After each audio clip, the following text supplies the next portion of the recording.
Everyone's talking about AI, but almost no one is paying attention to the company that might quietly beat everyone else. While the spotlight is on ChatGPT, there's another player, Anthropic, that's taking a completely different approach. And it could change everything.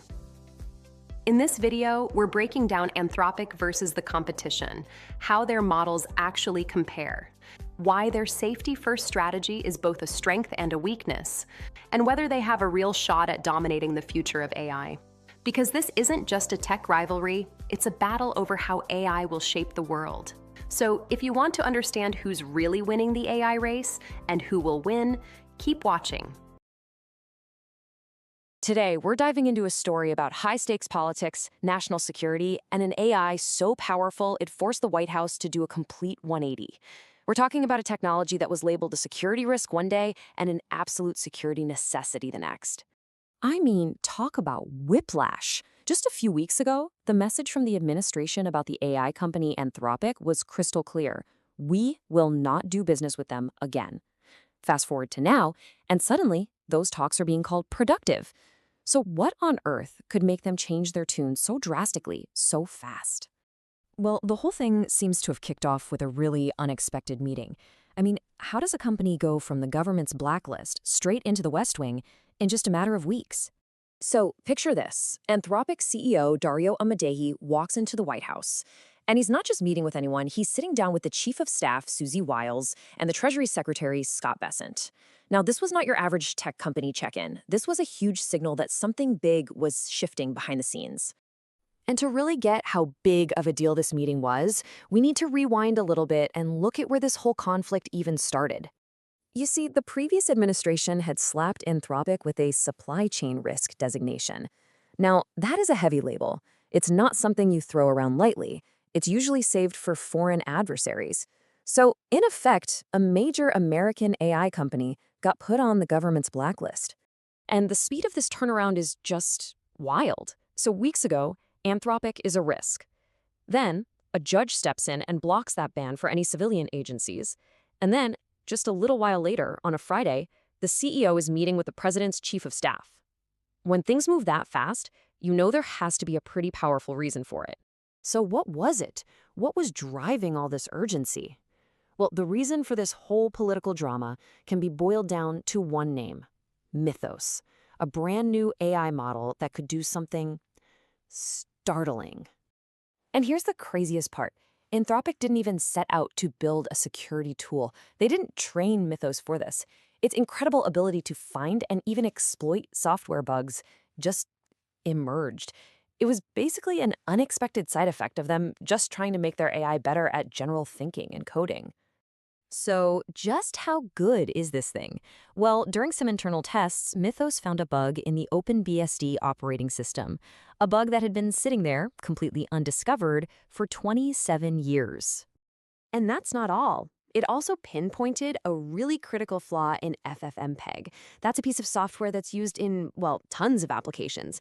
And this flaw had been hiding in plain sight for 16 years. But this next part is what's really mind-blowing. That 16-year-old flaw, it had passed 5 million automated tests without a single red flag. 5 million. Mythos found something that millions of our own checks had missed for over a decade. And that's the whole point, right?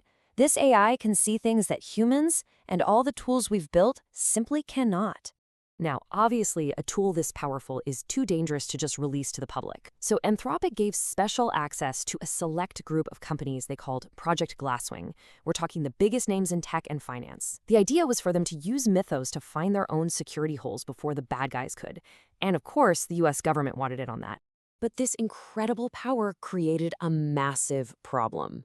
While almost every civilian agency was desperate to get its hands on Mythos, one very powerful department was digging in its heels, which created this huge split right down the middle of the government itself.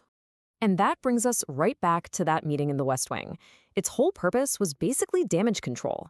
They were trying to build a wall between this bitter fight they were having with the Pentagon and the desperate need of every other government agency to get this technology. And this chart lays it out perfectly. You can see the clear divide. On one side, you have the White House and all these civilian agencies who are super eager to get access to Mythos. And on the other side, you have the Pentagon, just holding firm, saying no progress and keeping that blacklist in place. But here's where it gets even more complicated. While the Pentagon is blacklisting Anthropic because of Mythos, it's still actively using the company's other AI models, like Claude, in its military operations.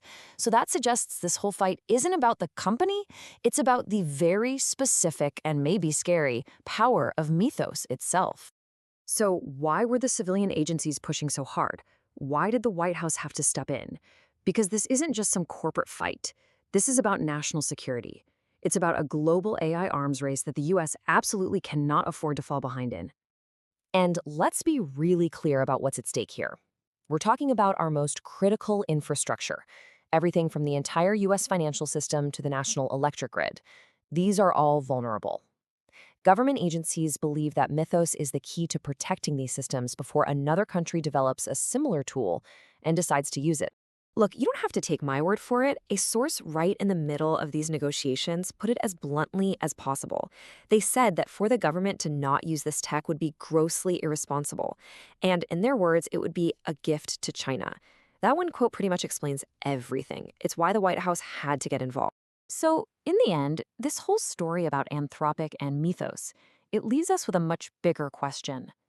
When an AI gets this powerful, this world-changing, can any nation really afford to let internal politics and infighting get in the way of securing its own future?